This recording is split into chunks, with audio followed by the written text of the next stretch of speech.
Hey everyone, it's Eric, Director of Operations at Red Clover. And Jen, CEO of Red Clover. We are doing our HR coffee chat. It is timely because we are going to dig a little deeper into holiday parties. Mm-hmm.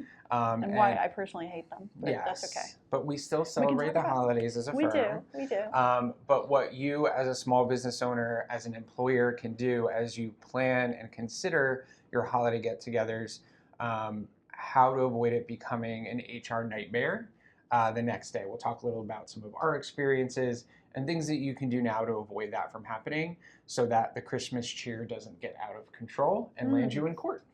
So what is the number one downside impact that you see coming out of a holiday party? What have you seen? I think a lot of companies try to celebrate employees by having lots of alcohol, maybe some food, and employees really want to make sure they're getting their money's worth because they've worked hard for the year. And ultimately, at times, employees overconsume, right? And unfortunately, employers putting themselves at risk in a lot of different ways with that. Is ultimately who is then responsible for how they're getting home afterwards? Are you putting yourself at risk by ultimately having an open, unlimited bar? An employee, God forbid, attempts to go home, gets into an accident, something like that. And honestly, is that a violation of your handbook policy, right? They can't be operating a vehicle, or if they are found convicted of a crime, does that impact their employment? So there's a lot of downstream impact there. And then obviously, I think the most common thing we hear about and that we have to deal with after the fact is when individuals have overconsumed alcohol, they start letting their guard down and their boundaries down, and they say inappropriate, discriminatory, offensive, or harassing things to coworkers. Yeah. It's kind of that classic archetypical Christmas party disaster where you get someone who's had too much to drink and all of a sudden decide this is the time to make the move on the person I've been working with for the last 12 months and let me just let them know how I feel. Yep. And it doesn't go well. Ever. And I would say also, I think in one situation, I remember a client of ours ultimately had people sign waivers. Oh, wow. Okay. That said, listen, I am taking responsibility for my actions if I overconsume at the holiday party. I am not confirming the legality of those waivers, but it was something that they had done to kind of protect the company's interests. But even in that situation, you had an individual who, once he left the party, used his corporate credit card to buy everything after the fact, because I don't think he knew that he was using his corporate credit card because he had overconsumed some alcohol. So there's just a lot of risky behavior that comes from having unlimited alcohol at a holiday party. Just the holiday parties that maybe go on too long. I think when they're really late night events, that's when things seem to get a little dicey, or when someone, to your point, continues the party after the official party is ended. And then we get a call the next morning, right? Yeah. I also sometimes wonder about the perception of a holiday party, depending on what type of workforce you have. Yeah. And especially given a lot of maybe the economic uncertainty that the country's been experiencing, that industries have experiencing, that small business has been experiencing. I think sometimes I can appreciate when CEOs and small business owners want to throw like a big party. But if you've spent the past year talking about restructuring and finances and tightening the belt, sometimes it's easy for employees to perceive a larger than expected holiday party as a contradiction. Yeah, a contradiction to what you've been saying the entire year. So how would a CEO, small business owner, kind of balance the idea of, hey, we're putting in some austerity measures, or we're being really mindful of budget, but we still want to celebrate you, and this is how? Look, I don't think it's that complicated. I think what we've seen happen with some of our clients that may be struggling, it's let's downplay it a little bit. They're doing things in the afternoon, or they're doing things around an event, like maybe they're taking people to go bowling. Something during the day tends to be cheaper than something at night. Limited duration. They're doing alcohol free because there's more and more people who are just opting out of alcohol altogether. So doing something like a lunch, where people get together and they get to celebrate the year, it gives management a chance to say thank you for hard work and still acknowledge the fact that it's not a big blowout because maybe the financial results weren't what they were in previous years. Yeah. There's always a way to do it. Sometimes also if they still do want to do like a big party, like a client that we have, they do a big party for their workers in their warehouse, right? And that's just part of their tradition, and it's a tradition they want to carry on. I think it's still important that the individuals planning it, who are ultimately financing it, are very clear of, this is to recognize you.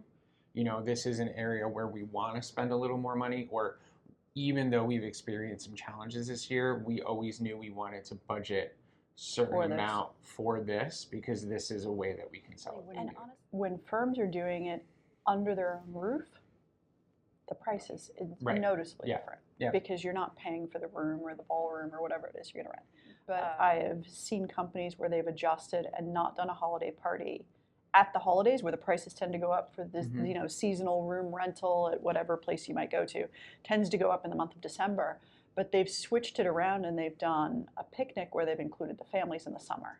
Much lower key, management's barbecuing, right? Serving the employees. The kids get to come, they get a bouncy house, and it's something where they can include the families, which automatically reduces the temperature on anything that would be overconsumption or inappropriate behavior, because there's just natural guardrails in place. Yeah, and I think even if you're choosing to have a party off-site or something, I think it's important for HR and the business owners and, you know, the employer to work together to communicate, be like, hey, listen, this is a fun event. Remind you that you're still an employee at this event, so the HR policies and the handbook policies still apply. And ultimately, the employer is saying, we're going to do everything in our power to make sure that it's safe, it's compliant, but you can still enjoy yourselves. But also recognize that while you're at this event, you are still an employee, and what you do could reflect on your employment the next day. Anything else people need to consider for holiday parties? Look, I think if you haven't already booked your date, kick it to next year. Would be my first thing. I am a big fan of limiting duration. Even if it's an evening event with dinner, with drinks, with whatever it is, I like them when they're scheduled a little bit earlier and people can still get home to their families, and so they've got that in their mindset, where it's like, I'm here to celebrate with my colleagues, but it's not some over-the-top thing that's going to 2 a.m. with like dancing and whatever else. Just like something that's like a nice meal, glass of wine, great year, whatever. But I think timing and duration of alcohol is a big one. And then just, I think management sets the tone, right? Like, it can still be something where it's like, we're here to celebrate you, but you know, when managers set the tone by, you know, how they show up to the party and how they welcome everybody and the conversations that they have and engaging with their employees, you're not going to overindulge when you know that the CEO is going to come around and be like, hey, what are you doing for the holidays? And has some 20-minute conversation with you. You know? I would highlight that if you have hourly employees and you're having them go to the holiday party during their standard work hours, you'd have to pay them for that time. Just a little note there. But I also think that's, in some ways, that's setting the tone of like, listen, you know, we know that we have critical work to do, but we're going to celebrate you, and we're not going to require any time outside of your standard hours so that we can celebrate you. And I think the way that this client does it really effectively, you had mentioned it, is they serve the food. And all those CEOs and the partners of the organization really make it a point to go table to table and really talk to everyone and see how everyone is doing. So it's, the vibe is just different. And I think that is also a way that, again, it's not huge. It's not a huge expense on the company. It's obviously an expense that they're paying, but it's still something relatively affordable compared to their business that really the employees look forward to. And, you know, they celebrate milestones at that point. They also do raffles of some small items. So I think there's definitely ways to do it that, one, don't break the bank, and two, don't lead to a call to us the next morning. And keeping it focused on celebrating the team that's gotten you through the year, especially if it's been a difficult year. I think it's important to celebrate even when it's been difficult. So that's all we have for today. Some ideas on how you can keep your holiday party fun, affordable, and compliant. We hope that you have a great Thanksgiving if you celebrate, and we'll probably have a few more of these until the end of the year. So if you like what we're putting together, like, comment, subscribe, and share. We love it. Thanks.